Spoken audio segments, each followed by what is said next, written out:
सामने आई थी, बताया जा रहा था कि हल्द्वानी क्लैश में उसकी जो डेथ हुई है, आज वर्कआउट हुआ है पुलिस की तरफ से, क्या चीज़ें सामने आई हैं?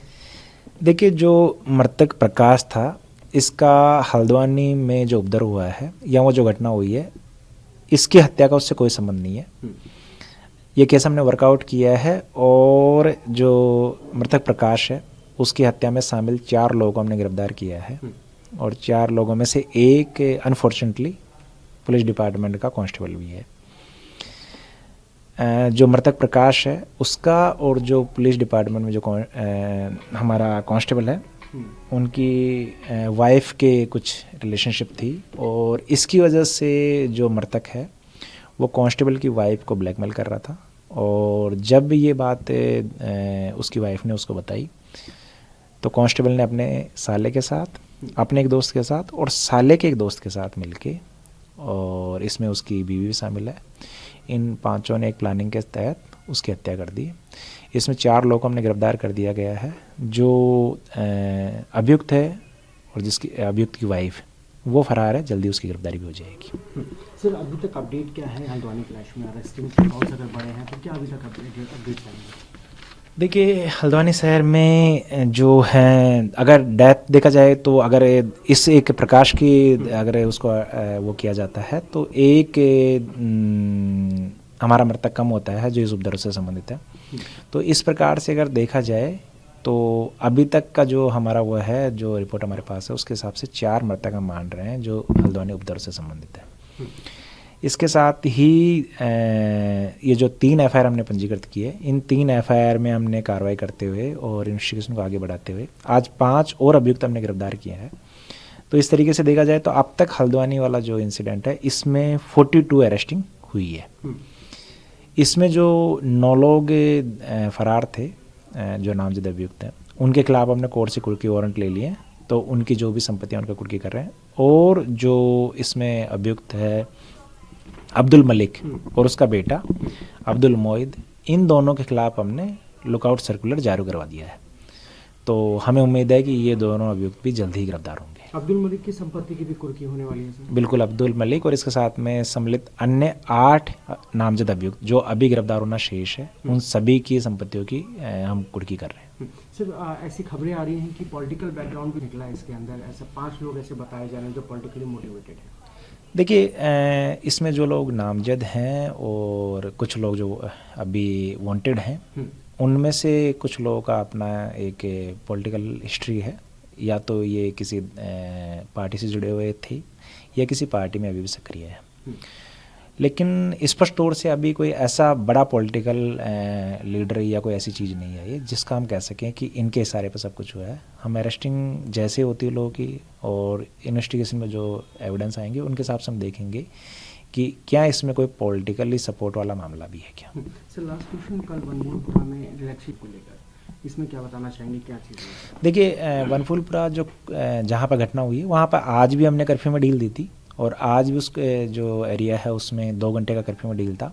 उसके बाहर का जो एरिया है, जो इस घटनाक्रम के बाहर जो वनफूलपुरा क्षेत्र है, उसमें आज हमने काफ़ी बड़ी ढील दी। उसमें 9 बजे से लेकर आज शाम को 4 बजे तक कर्फ्यू में ढील दी गई है। और उसी तरीके से कल भी हम जो बाहर वाला एरिया है वनफूलपुरा का बाहरी क्षेत्र, उसमें 8 से 4 बजे कल हमने उसमें टाइम बढ़ाया है।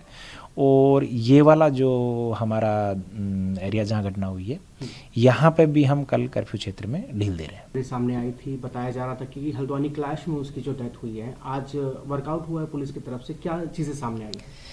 देखिए, जो मृतक प्रकाश था, इसका हल्द्वानी में जो उपद्रव हुआ है या वो जो घटना हुई है, इसकी हत्या का उससे कोई संबंध नहीं है। ये केस हमने वर्कआउट किया है और जो मृतक प्रकाश है उसकी हत्या में शामिल 4 लोगों को हमने गिरफ्तार किया है और 4 लोगों में से एक अनफॉर्चुनेटली पुलिस डिपार्टमेंट का कांस्टेबल भी है। जो मृतक प्रकाश है उसका और जो पुलिस डिपार्टमेंट में जो हमारा कांस्टेबल है, उनकी वाइफ के कुछ रिलेशनशिप थी और इसकी वजह से जो मृतक है वो कांस्टेबल की वाइफ को ब्लैकमेल कर रहा था। और जब ये बात उसकी वाइफ ने उसको बताई तो कांस्टेबल ने अपने साले के साथ, अपने एक दोस्त के साथ और साले के एक दोस्त के साथ मिलके, और इसमें उसकी बीवी भी शामिल है, इन पांचों ने एक प्लानिंग के तहत उसकी हत्या कर दी। इसमें 4 लोग हमने गिरफ्तार कर दिया गया है। जो अभियुक्त है और जिसकी अभियुक्त की वाइफ वो फरार है, जल्दी उसकी गिरफ्तारी भी हो जाएगी। सर अभी तक अपडेट क्या है हल्द्वानी क्लैश में? अरेस्टिंग कॉल्स अगर बड़े हैं तो क्या अभी तक अपडेट आएंगे? देखिए, हल्द्वानी शहर में जो हैं, अगर डेथ देखा जाए तो अगर इस एक प्रकाश की अगर उसको वो किया जाता है तो एक हमारा मृतक कम होता है जो इस उपद्रव से संबंधित है। तो इस प्रकार से अगर देखा जाए तो अभी तक का जो हमारा वो है, जो रिपोर्ट हमारे पास है, उसके हिसाब से 4 मृतक हम मान रहे हैं जो हल्द्वानी उपद्रव से संबंधित है। इसके साथ ही ये जो 3 एफआईआर हमने पंजीकृत किए, इन 3 एफआईआर में हमने कार्रवाई करते हुए और इन्वेस्टिगेशन को आगे बढ़ाते हुए आज 5 और अभियुक्त हमने गिरफ्तार किए हैं। तो इस तरीके से देखा जाए तो अब तक हल्द्वानी वाला जो इंसिडेंट है इसमें 42 अरेस्टिंग हुई है। इसमें जो 9 लोग फरार थे जो नामजद अभियुक्त हैं, उनके खिलाफ हमने कोर्ट से कुर्की वारंट ले लिए, तो उनकी जो भी संपत्तियां उनका कुर्की कर रहे हैं। और जो इसमें अभियुक्त है अब्दुल मलिक और उसका बेटा अब्दुल मोइद, इन दोनों के खिलाफ हमने लुकआउट सर्कुलर जारी करवा दिया है। तो हमें उम्मीद है कि ये दोनों अभियुक्त भी जल्द ही गिरफ्तार होंगे। अब्दुल मलिक की संपत्ति की भी कुर्की होने वाली है सर? बिल्कुल, अब्दुल मलिक और इसके साथ में सम्मिलित अन्य 8 नामजद अभियुक्त जो अभी गिरफ्तार होना शेष है, उन सभी की संपत्तियों की हम कुर्की कर रहे हैं। सर ऐसी खबरें आ रही हैं कि पॉलिटिकल बैकग्राउंड भी निकला है इसके अंदर, ऐसे 5 लोग ऐसे बताए जा रहे हैं जो पॉलिटिकली मोटिवेटेड हैं। देखिए, इसमें जो लोग नामजद हैं और कुछ लोग जो अभी वांटेड हैं, उनमें से कुछ लोगों का अपना एक पॉलिटिकल हिस्ट्री है, या तो ये किसी पार्टी से जुड़े हुए थे या किसी पार्टी में अभी भी सक्रिय है।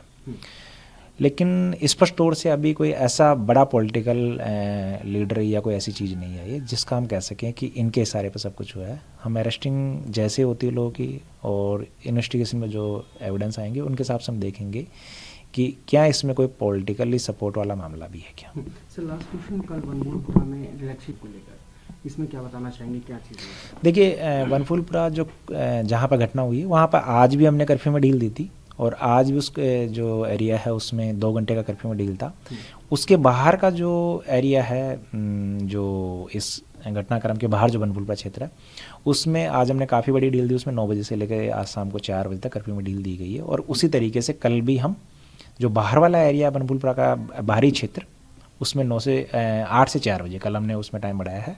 और ये वाला जो हमारा एरिया जहाँ घटना हुई है, यहाँ पे भी हम कल कर्फ्यू क्षेत्र में ढील दे रहे हैं।